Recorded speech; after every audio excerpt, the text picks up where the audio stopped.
8 घंटे और 10 घंटे में व्यक्ति आता है, आईसीयू में भर्ती होता है, आईसीयू से वापस जेल में जाता है, जब वो व्यक्ति चलने फिरने की भी स्थिति में नहीं है। तो ये पूरा वेल प्लान्ड है और पूरी तरह से मिल करके इस तरह से ऐसा किया गया। अब तो हम लोग मर्माहत हैं, हमारा भाई भी नहीं रहा, हम उसकी लाश कब्र में सुला के मिट्टी भी नहीं देंगे, मिट्टी लेने के लिए आपसे परमिशन लेंगे। ये अहंकार तो कंस को भी था, जो मथुरा नरेश था। कोर्ट ने संज्ञान लिया और रिपोर्ट मंगाई कि उसकी तबीयत खराब है और कह रहा है कि हमें जहर दिया गया है। तब एक ही जेलर था बांदा जेल का, वो जेलर सस्पेंड किया गया, 2 डिप्टी जेलर सस्पेंड किए गए। कि बात लीक कैसे हुई, उसके वकील से क्यों मुख्तार को मिलवा दिया गया, मुख्तार मिल करके अपना लेटर अपने वकील को कैसे दे पाया, इसलिए सस्पेंड किया गया।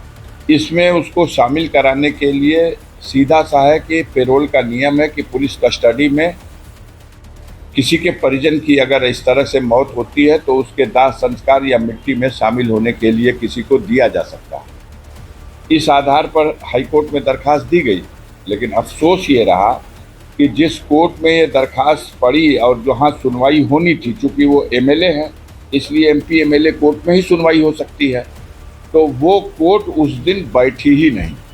सुबह में बताया गया कि लंच में बैठेंगे, लंच में बताया गया कि आज जज साहब बैठेंगे ही। तो जब बैठेंगे नहीं तो डिसाइड नहीं हुआ, और जब डिसाइड नहीं होगा, आदेश नहीं होगा, तो जेल से निकल के आएंगे कैसे। जिन लोगों ने ये समझ लिया है कि मुख्तार अंसारी की कहानी डेड एंड हो गई, ऐसा नहीं है, कहानी तो अब शुरू होगी। किसी की औकात की पहचान उसकी अंतिम ही यात्रा होती है, और कल मुख्तार की अंतिम यात्रा में लोग शामिल न हों, इसके लिए पूरी उत्तर प्रदेश सरकार ने 3 दिन में चप्पे चप्पे नक्के नक्के पूरे पूर्वांचल में, आजमगढ़ में, जौनपुर में, मऊ में, बलिया में, चंदौली में, गाजीपुर के हर जगह पे एकदम जैसे अजीब दहशत का माहौल बनाने का प्रयास किया था, फोर्स मार्च। लेकिन परिणाम क्या रहा? हुजूम का हुजूम ऐसे निकल रहा था जैसे कि जमीन फट गई हो, इंसान निकल रहे हैं। पागल हो गए थे देख करके अधिकारी। फिर उनके गुस्से का मुजाहिरा भी आपने देखा होगा, इनलीगल धमकी भी आपने देखा होगा। आज तक इस भारत में किसी को अपनी शव यात्रा ले जाने के लिए और किसी के दाह संस्कार के लिए कभी ये प्रतिबंधित नहीं किया गया कि शमशान घाट शव यात्रा में कितने लोग जाएंगे या शमशान घाट पर चिता में कितने लोग लकड़ी रखेंगे। और न किसी मुसलमान के लिए प्रतिबंध लगाया जा सकता है कि किसी की नमाज जनाजा में कौन शिरकत कर सकता है और कितने लोग कर सकते हैं, या उसकी मिट्टी कौन दे सकता है या नहीं दे सकता है, और इसके लिए अनुमति नहीं ली गई। धमकी दी गई कि आचार संहिता लागू है। कोई पॉलिटिकल आयोजन था, किसी पार्टी का सम्मेलन था, कोई धरना जुलूस प्रदर्शन था, आचार संहिता के उल्लंघन का विषय कहाँ पैदा होता है? धार्मिक राइट्स हैं, धार्मिक क्रियाकलाप हैं। अब आप हर चीज़ को मतलब जैसे लगता है कि अहंकार की प्रकाष्ठा है। सारे देश देख रहे हैं लोग उस वीडियो में जिस तरह का अहंकार दिखाई दे रहा है। लेकिन अगर जहर से डेथ होती है तो मुख्तार अंसारी की बॉडी दफन की गई है मिट्टी में, और इस एहतियात के साथ दफन किया गया है कि अगर ज़रूरत पड़ेगी जांच में आगे भविष्य में कभी, तो 5 साल, 10 साल, 20 साल के बाद भी उनकी बॉडी का उस स्थिति में भी परीक्षण किया जा सकता है। एक बाल और एक नाखून भी सलामत मिलेगा, तो उससे भी अगर पॉइजन से डेथ हुई होगी तो वो साबित हो जाएगा, क्योंकि आजकल टेक्नोलॉजी उस लेवल की मिल चुकी है वर्ल्ड में। कह रहे हैं कि मतलब हम पर जहर का असर हो चुका है और हमारी बॉडी हमारा साथ नहीं दे रही है, हम बेहोश हो जा रहे हैं, हम खड़े नहीं हो सकते, हम बैठ नहीं सकते। सरकार में ख़ास तौर से ये जो सादे भेष में घूमने वाले LIU के लोग हैं और STF के लोग हैं, इन सब लोगों ने वेल प्लान्ड तरीके से उनका मर्डर किया। दुर्भाग्य है सबके लिए, देश में कानून और व्यवस्था है। अब्बास कासगंज जेल में बंद हैं, उनकी कई दो तीन चार मुकदमा तो मऊ में चुनाव के दौरान उनके खिलाफ लिख दिया गया आचार संहिता उल्लंघन का।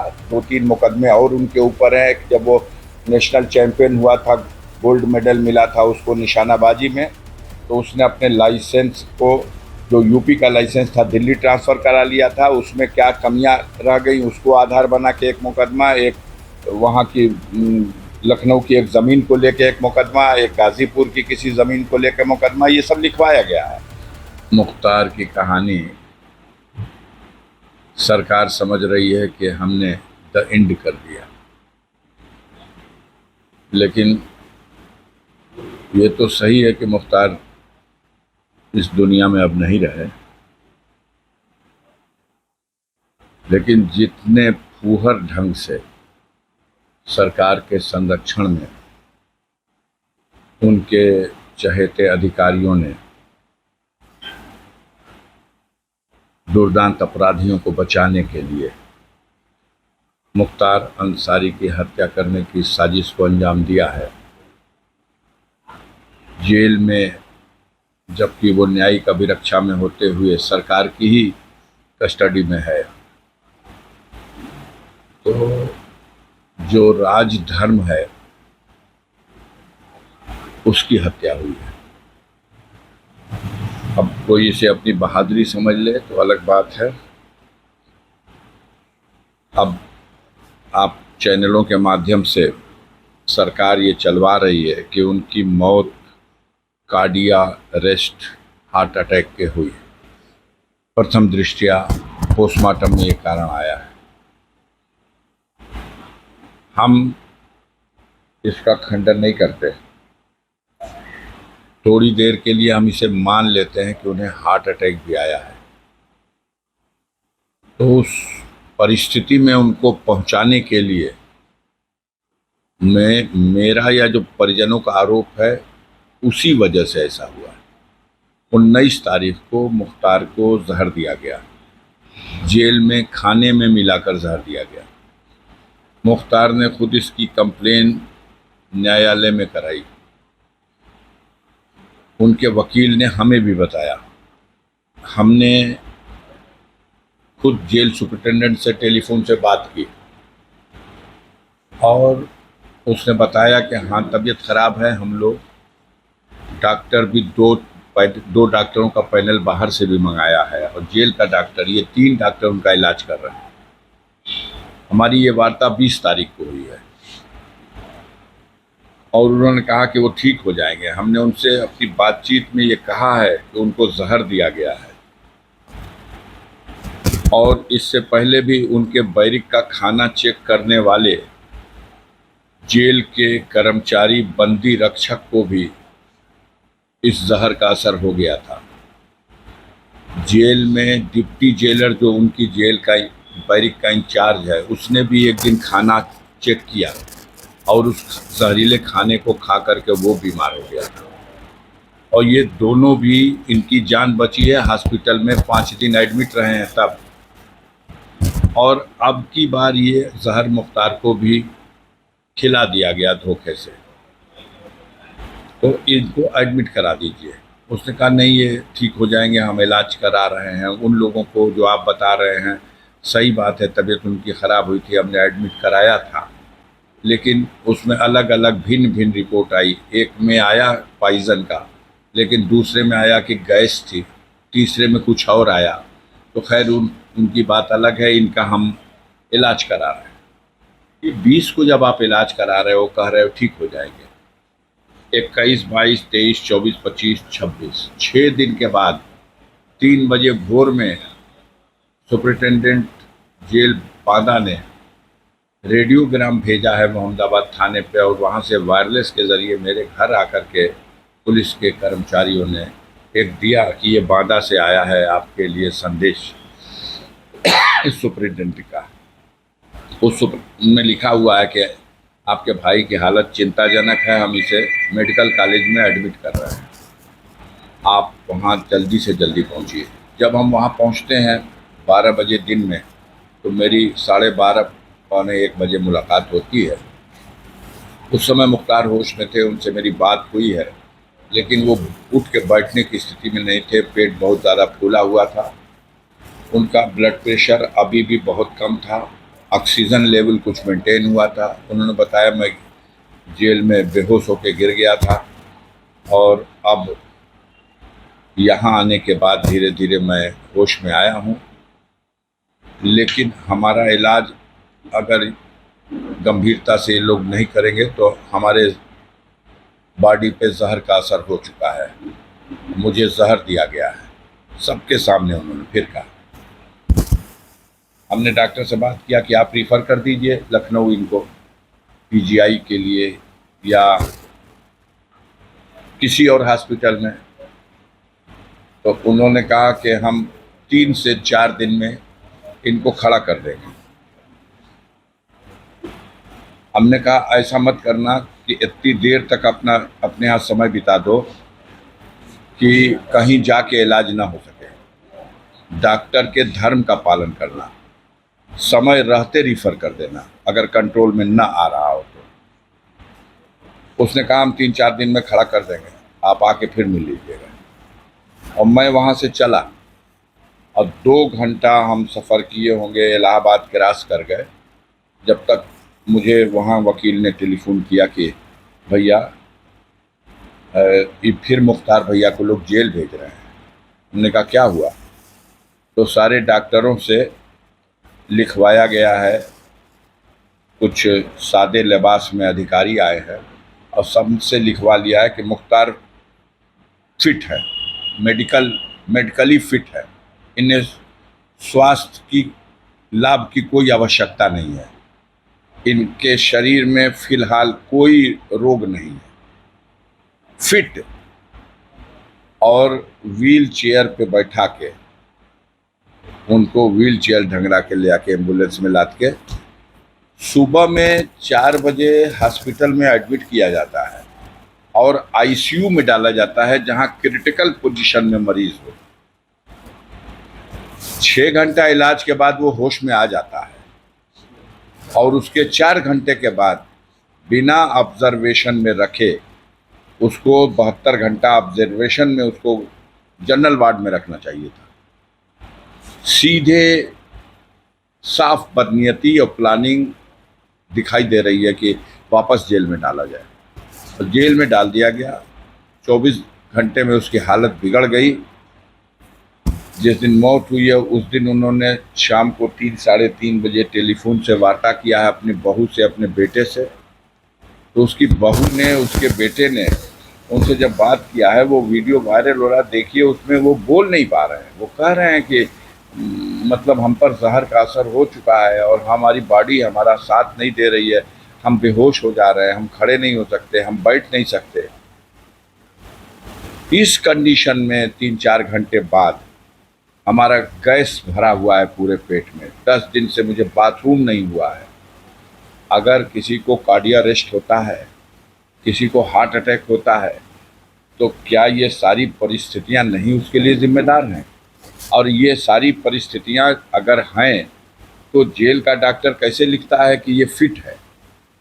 तो डॉक्टर की, जेल के प्रशासन की और सरकार में ख़ास तौर से ये जो सादे भेष में घूमने वाले एलआईयू के लोग हैं और एसटीएफ के लोग हैं, इन सब लोगों ने वेल प्लान तरीके से उनका मर्डर किया है।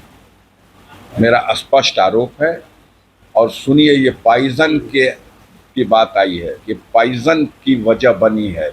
हार्ट अटैक हो सकता है, अभी बिसरा रिजर्व हुआ है, गया है जांच में, केमिकल रिपोर्ट जैसी भी है देखा जाएगा। उसके बाद भी और किसी डेथ का पता लगे या ना लगे, लेकिन अगर जहर से डेथ होती है तो मुख्तार अंसारी की बॉडी दफन की गई है मिट्टी में, और इस एहतियात के साथ दफन किया गया है कि अगर ज़रूरत पड़ेगी जांच में आगे भविष्य में कभी, तो 5 साल, 10 साल, 20 साल के बाद भी उनकी बॉडी का उस स्थिति में भी परीक्षण किया जा सकता है। एक बाल और एक नाखून भी सलामत मिलेगा, तो उससे भी अगर पॉइजन से डेथ हुई होगी तो वो साबित हो जाएगा, क्योंकि आजकल टेक्नोलॉजी उस लेवल की मिल चुकी है वर्ल्ड में। तो जिन लोगों ने ये समझ लिया है कि मुख्तार अंसारी की कहानी डेड एंड हो गई, ऐसा नहीं है। कहानी तो अब शुरू होगी, कहानी तो अब शुरू होगी। आपने मुख्तार को बदनाम करने के लिए मीडिया का सहारा लेकर के इस सरकारी तंत्र ने झूठे मुकदमे लिखवाए, बदनाम करने के लिए झूठी कहानियां उनके साथ जोड़ी। जेल में बंद करने के बाद उस आदमी के खिलाफ 50 से ज्यादा मुकदमा जेल में भी है और 50 मुकदमा भी लिखा गया है। अन्याय की पराकाष्ठा है। वो समझते थे कि हमने मुख्तार अंसारी को मिटा दिया।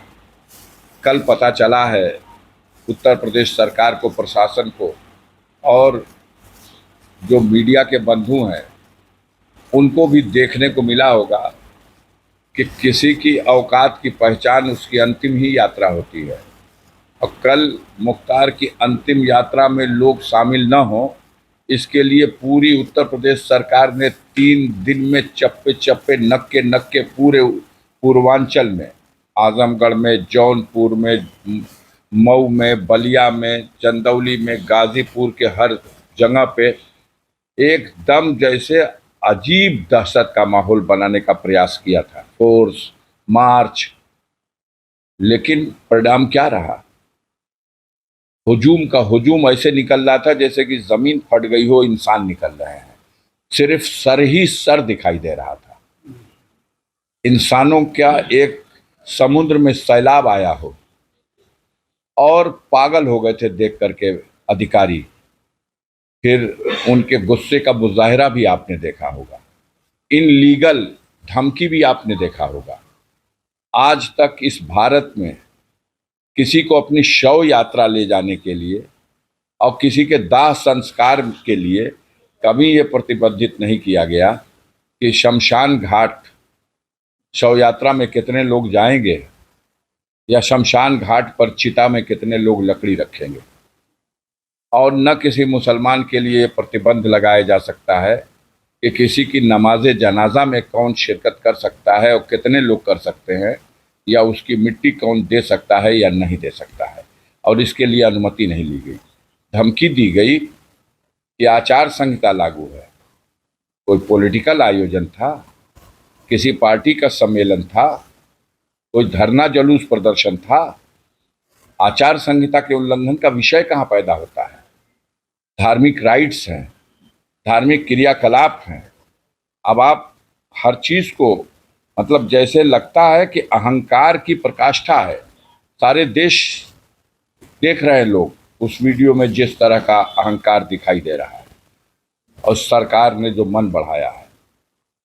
अब तो हम लोग मरमाहत हैं, हमारा भाई नहीं रहा, हम उसकी लाश कब्र में सुला के मिट्टी भी नहीं देंगे। मिट्टी लेने के लिए आपसे परमिशन लेंगे, ये स्थिति है। तो इस सरकार की उल्टी गिनती है ये अहंकार तो कंस को भी था जो मथुरा नरेश था।